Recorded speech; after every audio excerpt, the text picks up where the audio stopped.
Assalamualaikum warahmatullahi wabarakatuh. Alhamdulillah wa syukru ala ni'amillah. Kalayan diwuwuh ku qabul anu maha agung, dibarengan ku pangijabah anu maha kawasa. Masih keneh tiasa ditepang dangukeun deui dina acara anu matuh kamemet urang sadayana. Nyatana dina pagelaran dongeng Sunda jejer carita jalma kajajaden. Atuh ngarah teh nyangkolong tingkana waktos sumangga. Ayeuna mah urang lajengkeun deui para wargi sadayana. Aya sabaraha makhluk di alam dunya anu ngalambangkeun pasipatan malaikat. Sifatna teu waleh taat kana parentah ti Gusti. Anu salah sahijina nyatana panon poe. Timimiti dicipta panon poe tara eureun-eureun mancerkeun cahayana. Dibarengan ku muterna bumi nepi ka nyababkeun ayana waktu beurang keur nyiar kipayah pikeun kalobaana makhluk anu aya kumelenang di alam nyata.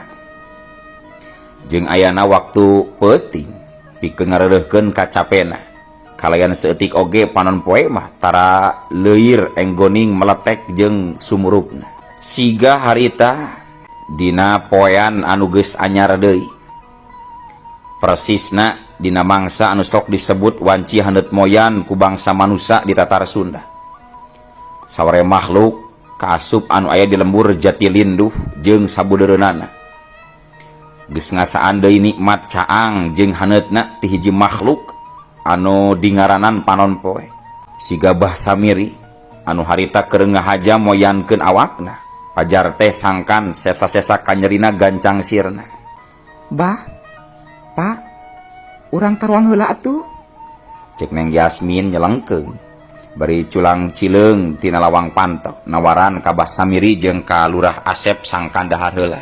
Hayang ditepas Abah maneng geunaheun jigana mah tiis Neng. Nya bener, bawa ka dieu Yasmin. Celengkeung Lurah Asep. Anu harita keur ngawangkong jeung dua anakna Bah Samiri anu lalaki ditepas imah.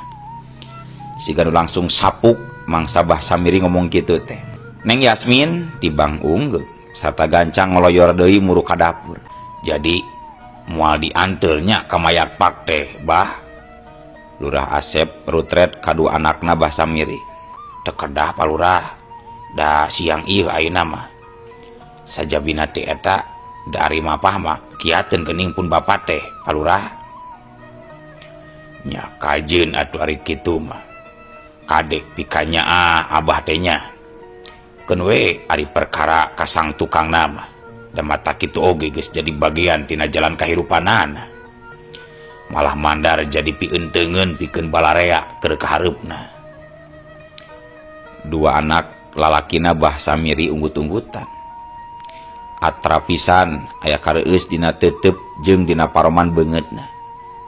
Sabab tetelah sok sanajan diri jeung anu jadi anakna kung sirek diancam kasalamatanana ku Bah Samiri. Ari buktina mah Lurah Asep jeung keluargana teh malah nembongkeun ka nyaah. Matak nepi ka kitu oge ciciren jembar hatena Lurah Asep teh. Teu lila antarana Neng Yasmin ngurunyung dituturkeun ku indungna jeung ku anakna Bah Samiri nu awewe. Anu tayoh nama geus milu mantuan popolah di dapur. Tiluanana meuni rarebo ku babawaan. Saenggeus dahareun ngabarak, brak sararea dalahar siga anu narikmat naker. Rek teu kitu kumaha, keur mangariung jabadeungeunna sagala aya. Timiti acar lauk nila, opor daging entog, kerecek, kacang panjang, jengkol ngora, sambal tarasi pada beureum. Sagala aya pokona mah ngahaja siga nama sagala di aya-aya pikeun ngabungahkeun semah dina dahar anu panungtungan di imahna. Sok sing kekengingan tuang nabah supados kiat di jalanna. Sok jang nyi enggal. Lurah Asep semu ngosom ngasor-ngasor acar nila kahareupeun Bah Samiri katut tilu anakna. Deker sararea dalahar pating celebek ngahanceg alasna sewang-sewangan. Iwal anakna Bah Samiri nu awewe anu katempona teh teu pati jongjon. da bubuhan kudu bari ngahuapan anu jadi bapana. Dina mangsa keluarga Lurah Asep jeung Mbah Samiri keur balakecrakan kurunyung. Ngurunyung Jang Aris mamanggul jukut dina sundung. Nepi ka pating curing hak siga nu bungah Lurah Asep jeung anu jadi pamajikanna teh. Geus bogoh ari Neng Yasmin mah. Dangdanan Jang Aris rada beda ti sasari dina poe harita mah. Mamake duduk kuilaken anu rada ngahalangan kana beungeutna. Riz, dieu heula botram. Yeuh, ieu aya acar lauk nila yeuh ka dieu. Jorowokna Lurah Asep nepi ka aya remeh anu ngaclang sagala tina bahamna teh. Hatur nuhun Pak, nyanggakeun ngiring raosna we Pak Lurah. Tembal Jang Aris kituna teh bari angger ngungkug teu kungsi ngarandeg heula. Lain nyanggakeun buru ka dieu ngariung ka dieu. Nya Jang Aris, buru sok ka dieu lah ulah sok hararese hayu ulah napi rezeki Jang. Indung Neng Yasmin pipileueun nyelengkeun. Domba tos lapareun Pak awatos. Engke diwe domba mah jelema heula da teu cacap Lurah Asep nyaritana. Sabab Jang Aris kaburu ngoreleng ka bibir imah. Aing mah budak meuni hararese ditawaran dahar wae oge. Cik Lurah Asep siga nu kuciwa. Buru sina dahar? Cik indung Neng Yasmin nepak pingping anakna. Henteu talangke sok sanajan keur ngeunah dahar oge. Neng Yasmin gura-giru nyamperkeun Jang Aris anu aya di bibir imah. Saha eta teh Pak Lurah? Tanyana salah saurang anak Mbah Samiri anu lalaki. Jang Aris eta teh anu sok gawe pangalakeun jukut anu bapa. Calon minantu eta teh lamun parang mah kabogohna si Yasmin. Nya eta teh budakna Kang Husna geuning. Pamajikan Lurah oge ngilu nembrong. Beuleum. Meh bareng tilu anak Mbah Samiri silireret siga nu teu percaya yen pangkat anak lurah nu sakitu geulisna bobogohan jeung jajaka anu beunang disebutkeun ngan ukur jadi badega. Tapi lain hartina ngahinakeun malah mah atra pisan aya kareueus dina paroman tilu anakna Mbah Samiri dina mangsa harita muji ku kajembaran hatena Lurah Asep anu teu pandang bulu ka sasama. Geus teu sabar bapa mah hayang gerang ngawinkeun anak. Ngan Jang Arisna we keukeuh hayangeun masantren heula cenah. Lurah Asep rutret kanu diajak nyaritana. Aya ku kayung yun nya murang kali teh Pak. Celengkeungna anak Mbah Samiri anu awe anu lalaki. Nyeta atuh mata hayang gerang ngawinkeun teh geus dua pisan ari bapa mah. Budakna bageur, soleh, rapekan deui, jujur eta budak teh. Dina mangsa Lurah Asep keur galecok jeung tilu anakna ari Mbah Samiri mah katapona teh malah siga anu hulang-hulang. Yakin pisan sora si tergeus beureum eta teh moal aing mah moal nepi ka poho moal nepi ka salah deui si tergeus beureum ningal sorana mah. Kitu gerentesna Mbah Samiri dina hatena. Keur kitu Neng Yasmin ngurunyung deui. Mana Jang Arisna, Neng? Cik Lurah Asep rada kurang kerung, sabab tetela Jang Aris taya nuturkeun. Alimun Pak, isin saurna teh. Aing mah bubudakeun kalakuan teh. Teu kudu dianturan keun we bapa nu maksa tita ka dieu. Sok daguan di dieu keun bapa nur nyusulan. Neng Yasmin timbang unggul jung atuh Lurah Asep nangtung cangkat.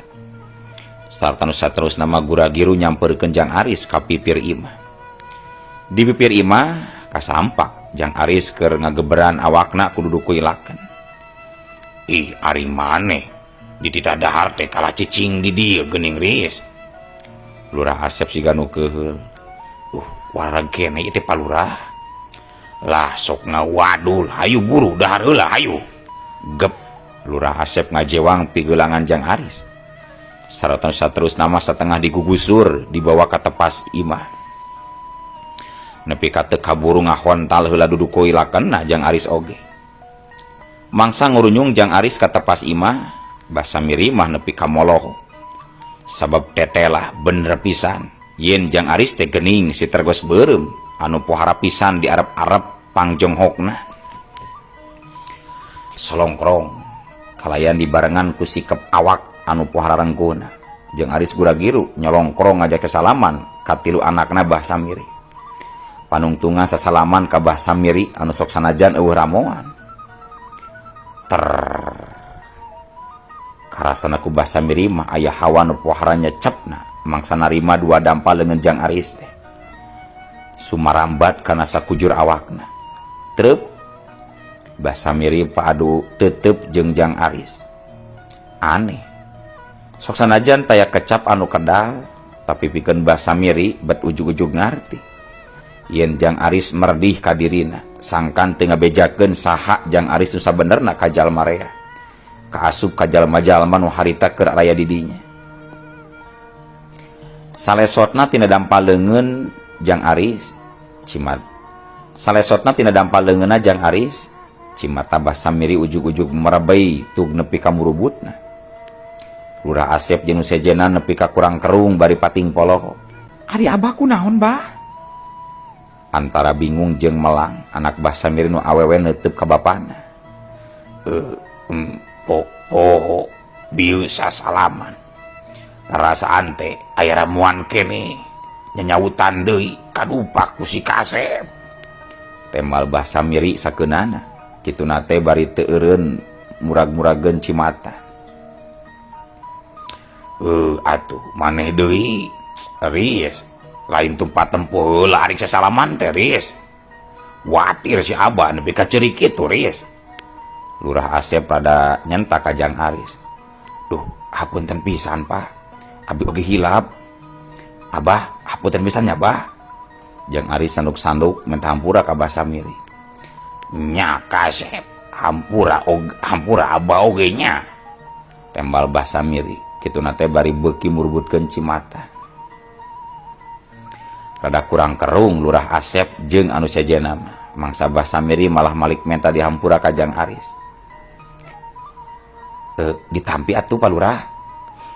Jang Aris siga nu hayang ngagerwahkeun galecokna hate anu keur karerung. Nya sok nyokot we sorangan, Riis, sing bebeunangan, Riis."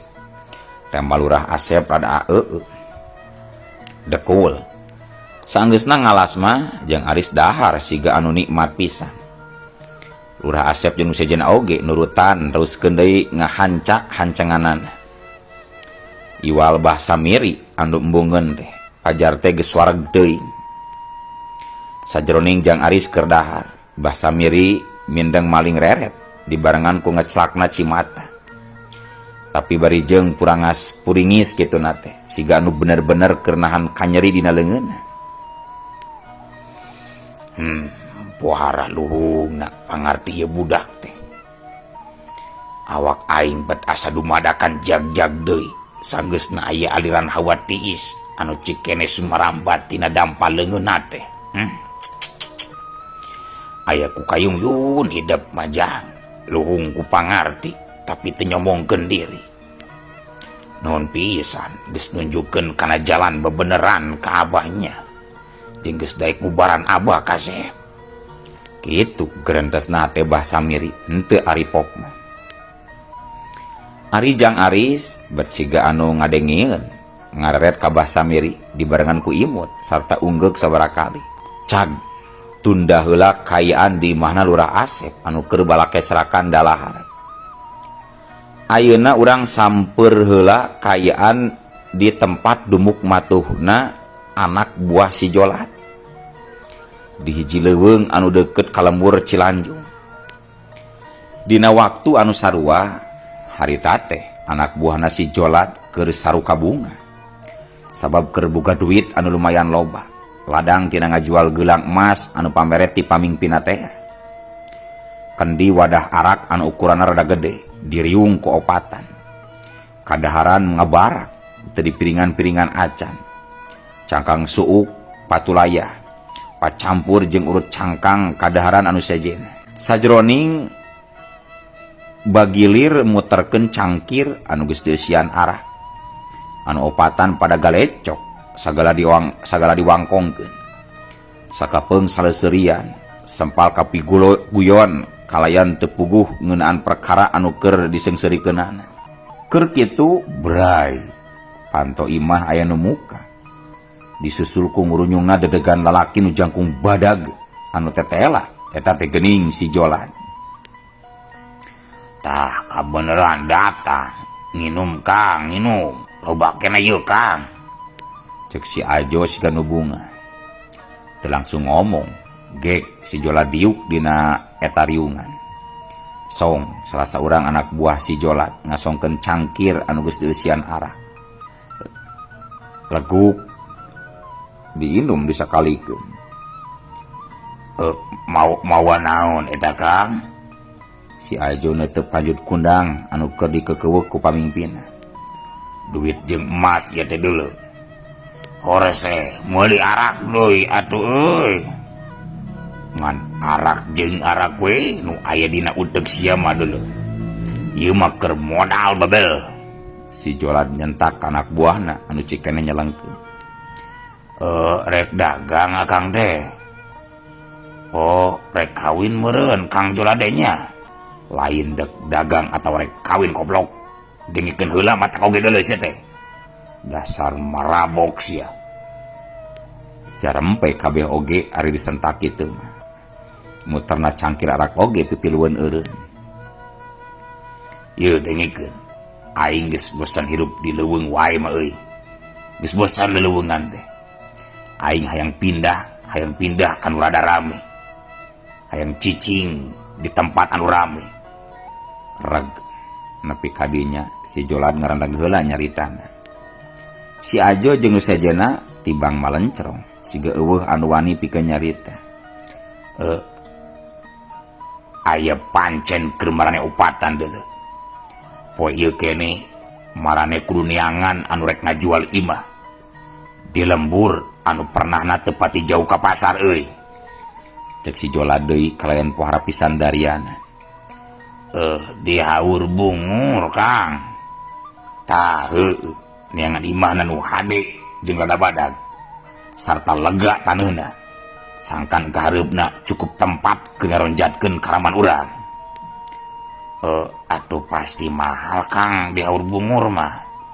Nyakeun bae mal oge, pani oge, emas jeung duitna loba deuleu. Kudu iraha inditna Kang. Iraha we, rek ayeuna pek, rek sore oge kajeun teu naon. Anu penting mah kudu arinit poe ayeuna.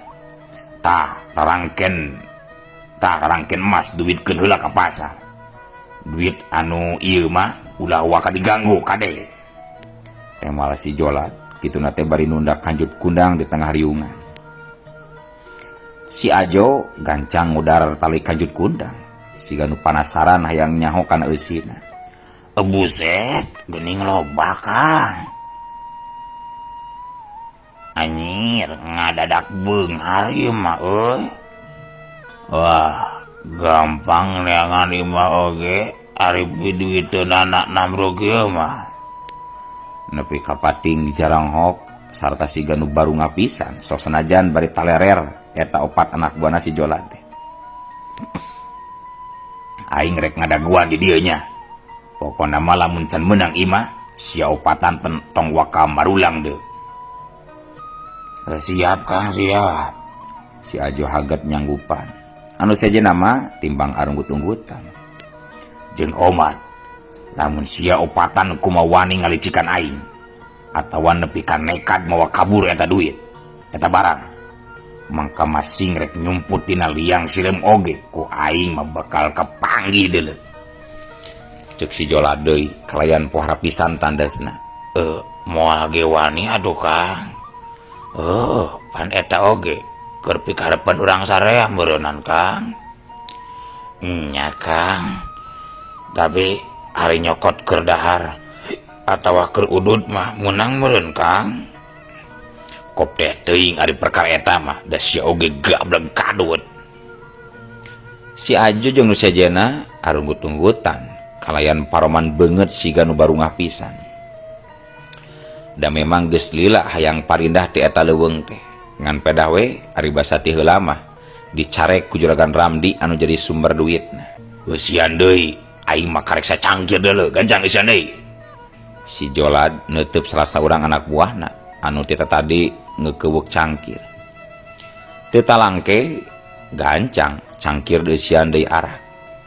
Song dibikeun ka si Jolad. Leguk-leguk diinum. Meh ampir beak jeung cangkirna. Rulu si Jolad teurah. Geus kitu mah cangkir arak nguriling deui dina eta riungan.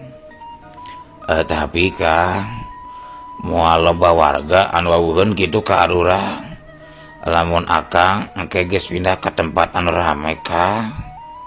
Si Ajo neuteub ka si Jolad. Matak ngita marane oge sangkan eueuh nu nyahoeun deuleu. Dari ka aing mah geus pasti arapaleun karek nenjo tina awakna oge.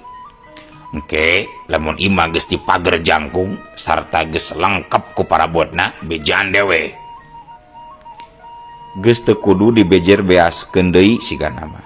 Opat anak buahna si Jolad langsung arunggut-unggutan tanding ngalarti. Beuki lila pangaruh arak beuki karasa. Si Jolad jeung anak buahna pating barakatak kalayan teu puguh anu keur disengseurekeunana. Malah narajang di si Ajo mah nepi ka babalongkengan aya kana 3 kalina. Tapi teu ieu kapok ari arak anu dinaken di acan saat mah. Tapi dina nalika keur kitu ujug-ujug eueuh waktosna kabujeng seep keun atunya. Ieu dongeng teh urang cekapkeun heula we dugi ka dieu. Insyaallah enjing pageto baris dilajengkeun deui. Atuh ku kitu ku kieuna mamang saja amit mungkur, amit mundur dipayuneun para wargi sadayana. Ayo Assalamualaikum.